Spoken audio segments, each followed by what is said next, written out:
요한일서 7번째 마지막 말씀이고요. 코이노니아의 능력은 기도입니다 라는 제목으로 같이 말씀을 나누기를 원합니다. 여러분, 사도 요한이 에베소에 있는 성도들에게 오늘 이 요한일서 편지를 마무리하면서 이 편지를 쓰고 있는 목적에 대해서 13절에 이야기합니다.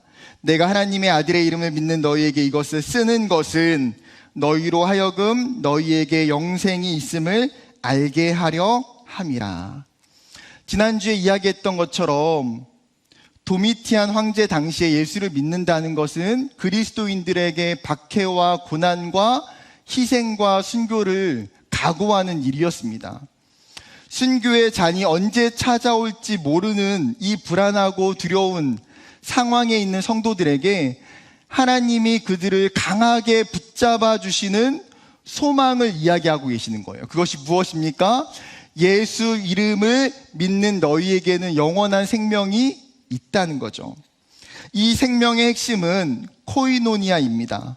이 땅에서도 그리고 영원한 하나님의 나라에서도 하나님과의 코이노니와 하나님과의 그 사귐을 누릴 수 있는 것. 이 사귐은 우리에게 생명을 주고요, 이 사귐은 우리에게 참된 기쁨을 줍니다. 이 사귐이 있기 때문에 세상에 보여지는 것들, 세상에 보여지는 사람들을 부러워하지 않을 수 있다라는 거예요. 왜요? 하나님으로부터 오게 되는 기쁨과 만족과 평안이 우리에게 있기 때문에. 요한일서가 들려주고 있는 이 사귐의 중요성은 이 시대를 살아가고 있는 우리에게도 마찬가지인 것 같습니다. 왜 그렇습니까? 이것이 변하지 않는 신앙의 본질이기 때문이에요. 오늘 말씀은 이 코이노니아를 강력하게 만드는 영적인 방법에 대해서 말씀하고 있습니다. 이 영적인 방법은 오늘 말씀의 핵심 단어와 굉장히 긴밀하게 연결되어 있는데, 여러분 오늘 본문을 읽을 때 가장 많이 반복되는 단어가 무엇일까요? 구하라입니다. 구하라. 14, 15, 16절. 재미있는 것은요, 오늘 본문을 내용의 흐름상 14절과 15절, 그 다음에 16절과 17절로 구분을 나눌 수가 있는데, 이 두 단락의 공통 분모가 있어요. 그게 구하라입니다. 즉 사도 요한은 이 편지의 마지막에 성도들에게 뭘 요청하는 걸까요? 너희가 기도하기를 요청하는 것이죠. 왜 그렇습니까? 이 기도하는 것이 코이노니아를 이루는 방법이에요. 사귐의 능력이 되고 사귐의 방법이 되기 때문입니다. 이 능력을 경험했던 사도 요한이 그냥 피상적으로 그 에베소 공동체의 성도들에게 기도합시다, 기도가 힘입니다 라고 말하는 게 아니에요. 기도의 정확한 방향성과 그 사귐을 위한 구체적인 방법을 오늘 제시하고 있습니다. 하나님과의 사귐의 능력이 되는 것이 기도입니다. 14절을 자세히 보게 되면요, 하나님과의 사귐에 있는 성도들에게 주어지는 것이 있어요. 뭘까요? 담대함이라고 이야기합니다. 이 담대함이 사전적 의미로는 뭐예요? 쓸개가 크다는 표현이에요. 두려워하지 않는 용감함, 자신감, 대담함을 이야기합니다. 그런데 오늘 성경이 이야기하고 있는 이 담대함은 우리의 마음과 정신의 강함을 이야기하는 게 아니에요. 백석대에서 신약학을 가르치시는 최영삼 교수님이 요한일서에 나타나는 이 담대함을 이렇게 설명하십니다. 담대함, 파레시아는 막힘없는 소통이 일어나는 코이노니아를 표현하는 특징적인 용어이다.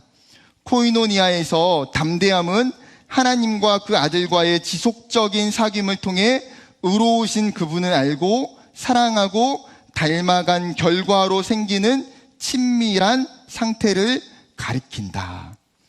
여러분, 성도들에게 있는 이 담대함은 무엇입니까?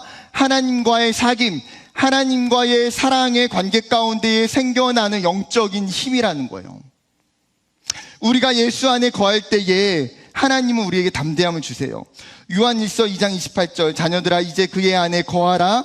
이는 주께서 나타나신 바 되면 그가 강림하실 때에 우리로 담대함을 얻어 그 앞에서 부끄럽지 않게 하려 함이라. 담대함을 얻게 되는 전제는 다른 것에 있지 않다라는 거예요. 그 전제가 어디 있습니까? 예수 안에 있는 성도들, 자녀들에게 있다라는 것이죠. 그렇기 때문에 반대로 여러분, 우리에게 담대함이 없다라는 것은 하나님과 우리 사이에 있는 코이노니아가 단절되어 있다라는 증거일 수도 있어요.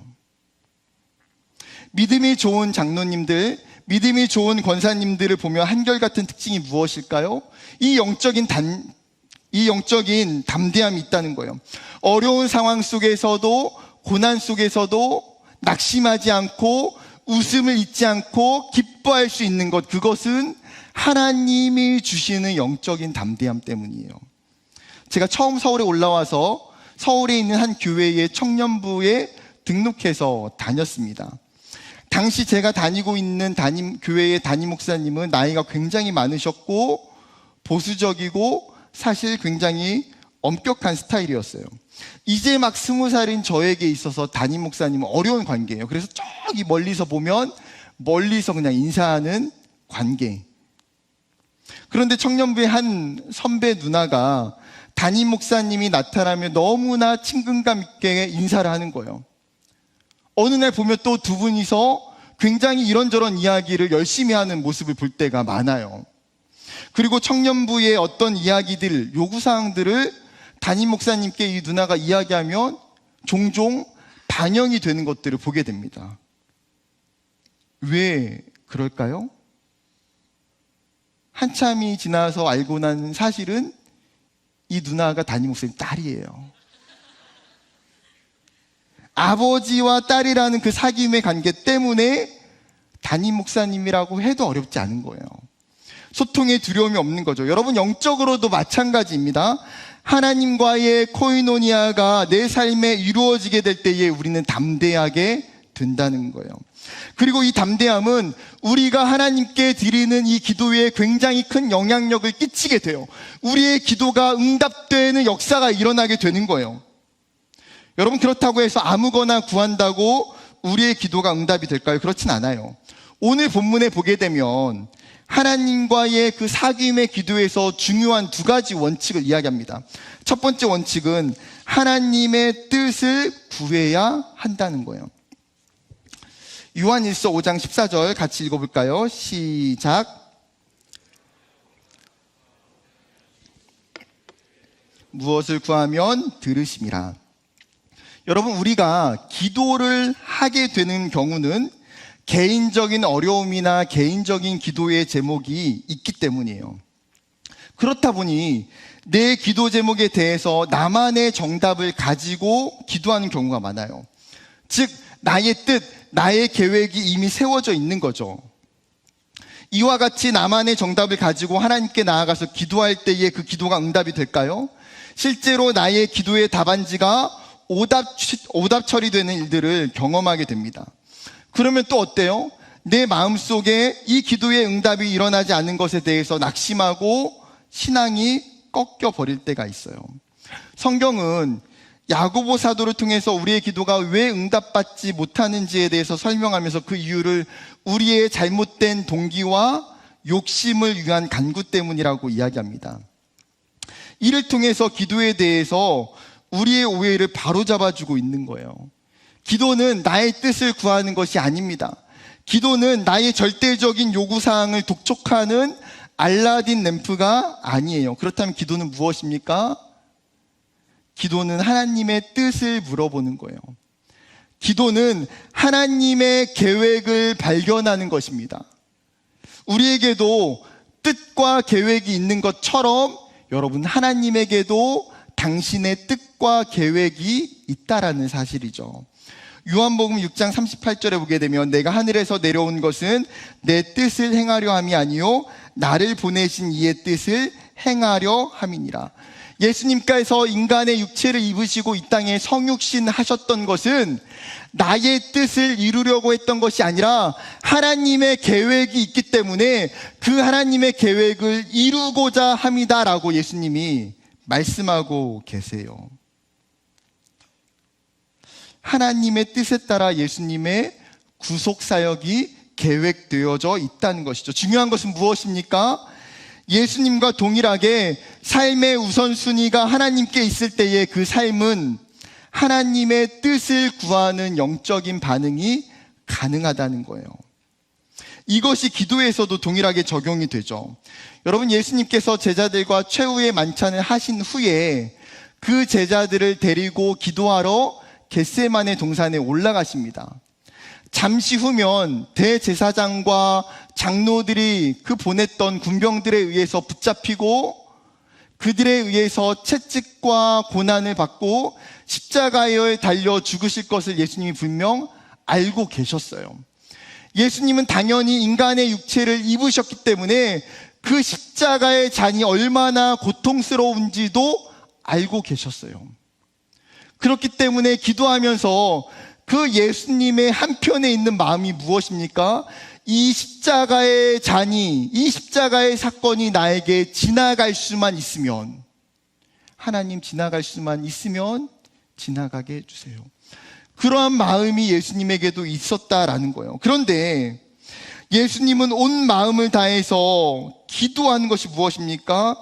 14장 35절과 36절 마가복음, 조금 나아가사 땅에 엎드려 될 수 있는 대로 이때가 자기에게서 지나가기를 구하여 이르시되 아빠 아버지여, 아버지께는 모든 것이 가능하오니 이 잔을 내게서 옮기시옵소서. 그러나 나의 원대로 마시옵고 아버지의 원대로 하옵소서 하시고, 나의 뜻이 아니라 아버지의 뜻대로. 예수님은 자신의 뜻을 내려놓고 하나님의 뜻을 구하시는 거예요. 하나님의 뜻을 구하는 이 기도는 결코 쉬운 것이 아니죠. 철저하게 자기를 부인하고 나의 뜻을 완전히 하나님께 순종하는 정말 끊임없는 몸부림과 겸손이 있어야 내 뜻이 아니라 하나님의 뜻이 가능해요. 사랑하는 청년 여러분, 우리가 기도할 때의 가장 좋은 기도는 무엇입니까? 우리의 인생의 출제자가 되시는 하나님의 의도와 뜻을 구하는 거예요. 하나님의 그 마음과 생각을 깨닫는 것, 그로 인해서 내가 하나님께 적어놓고 있는 이 기도의 제목이 하나님이 나를 위해서 기도하고 계시는 그 기도의 제목과 일치하는 것, 이것이 100점짜리 기도이고 하나님이 기뻐하시고 들으시는 기도라는 거죠. 청년의 때 인생의 가장 중요한 순간들을 우리는 보내고 있어요. 그렇다 보니까 여러분, 얼마나 많은 기도 제목들이 있습니까? 간절히 원하는 기도의 제목들이 있어요. 그것들을 전부 내려놓고 기도하지 말라는 것이 아니에요. 내 중심의 일방적인 나의 뜻을 원하는 그 기도의 제목이 이제는 하나님 앞에서 방향이 바뀌어야 된다라는 거예요. 하나님께서 우리에게 먼저 그의 나라와 그의 의를 구하라고 말씀하셨던 것처럼 내 기도 속에서 하나님의 뜻을 찾고, 하나님, 나를 향한 하나님의 계획이 무엇입니까? 하나님, 내 상황과 문제 가운데에 하나님이 원하시는 길은 무엇입니까? 하나님의 뜻을 알려주세요. 우리가 끊임없이 내 생각과 내 뜻보다 그 하나님의 뜻 앞에 엎드려 기도하길 원해요.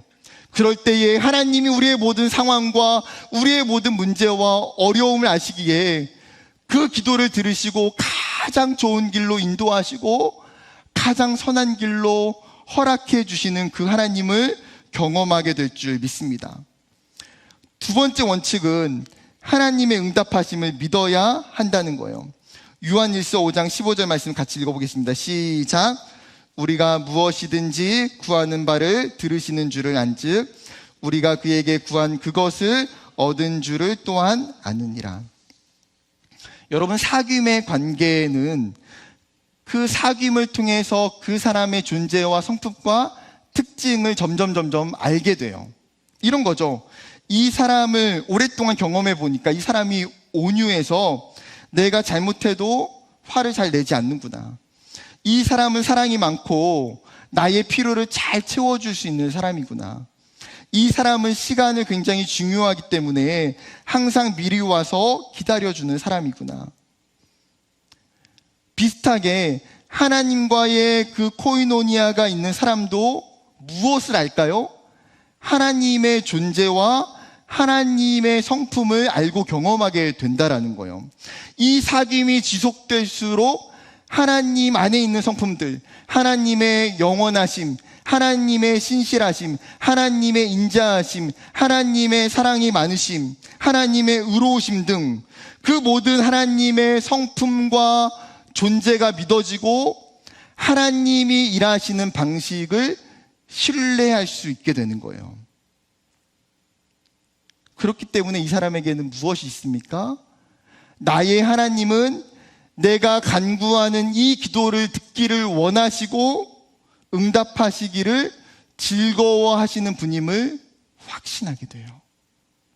그렇게 구하면 받는다라는 이 단순한 믿음, 이 담대한 믿음이 있는 것이죠.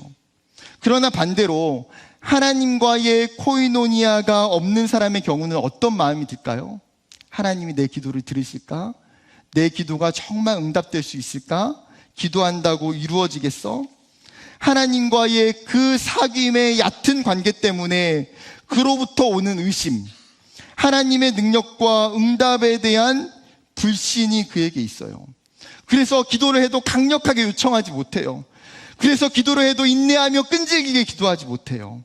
그러나 성경이 우리에게 분명하게 이야기합니다. 요한복음 16장 23절과 24절. 그날에는 너희가 아무것도 내게 묻지 아니하리라. 내가 진실로 진실로 너희에게 이르노니 너희가 무엇이든지 아버지께 구하는 것을 내 이름으로 주시리라. 지금까지는 너희가 내 이름으로 아무것도 구하지 아니하였으나 구하라. 그리하면 받으리니 너희 기쁨이 충만하리라. 하나님이 무엇을 우리에게 말씀하십니까? 너희가 구하면 반드시 응답된다고 이야기해요. 구하면 주시리라, 구하면 받으리라 말씀하시죠. 여러분, 쉽게 예를 들어서 이런 거예요. 친구가 일주일 후면 생일을 맞이합니다. 그래서 물어봐요, 친구에게. 너 생일인 날인데 받고 싶은 선물이 뭐가 있냐? 생일을 당한 친구가 텀블러를 받고 싶다고 이야기해요. 그래? 내가 이번에 너 생일날 텀블러를 내가 사줄게.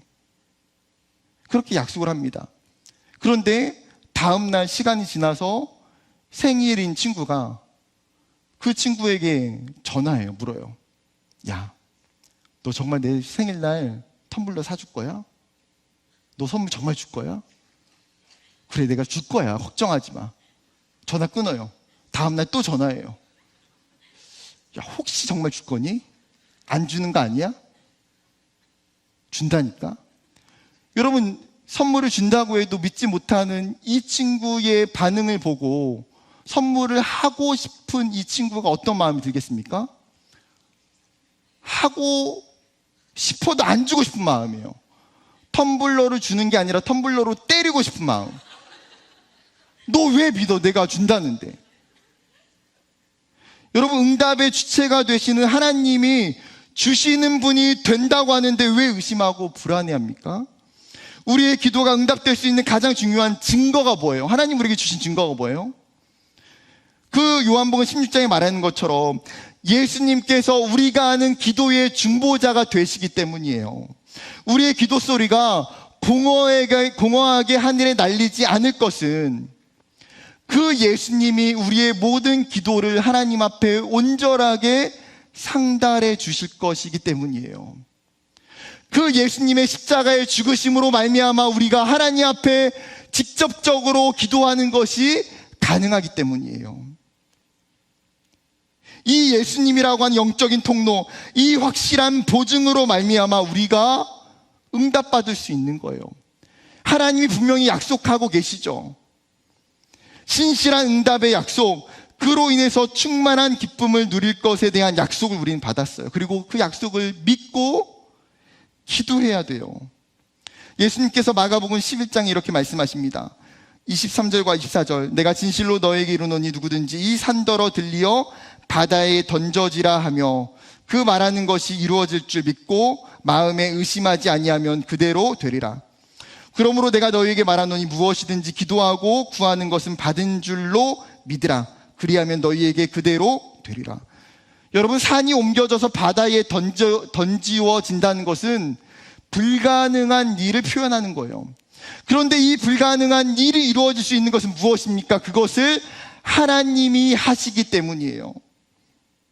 내가 하는 것이 아니라 나의 삶을 인도하시고 내 삶을 이끌어 가시는 그 하나님을 믿기 때문에 그 의심 없이 그 하나님께 기도하기 때문에 그대로 이루어진다는 거죠.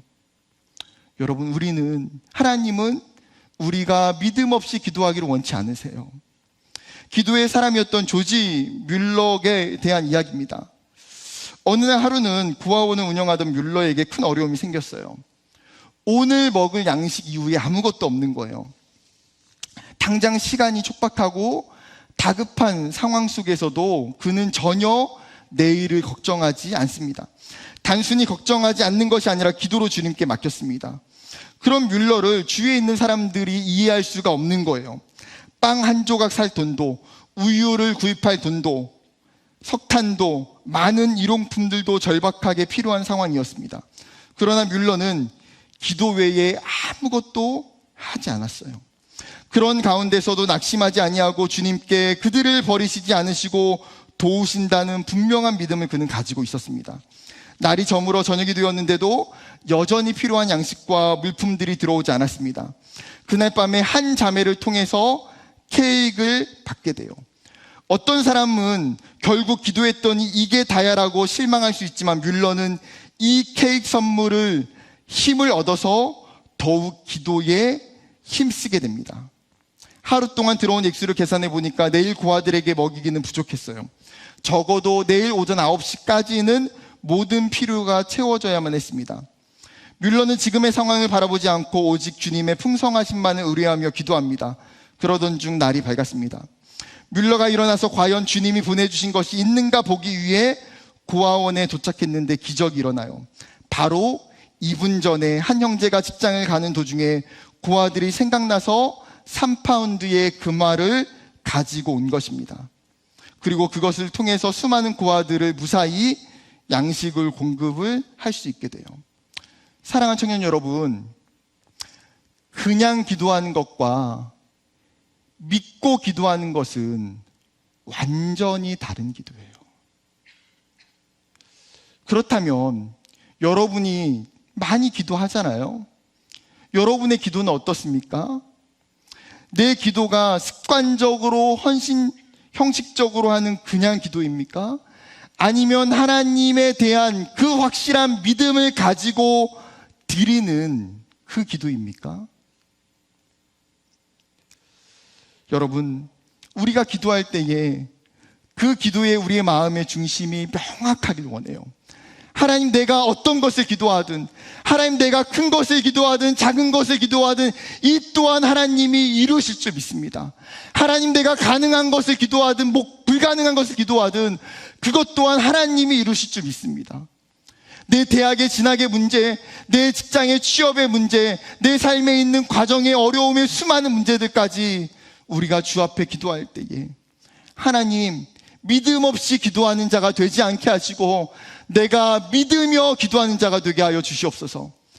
그럴 때에 그 믿음에 하나님이 역사하실 줄 믿어요. 여러분, 그 믿음으로 기도하는 저와 여러분 되기를 주님의 이름으로 축복합니다. 말씀을 맺으려고 합니다. 2학기가 시작되고 8주간의 새벽 프로젝트를 시작했어요.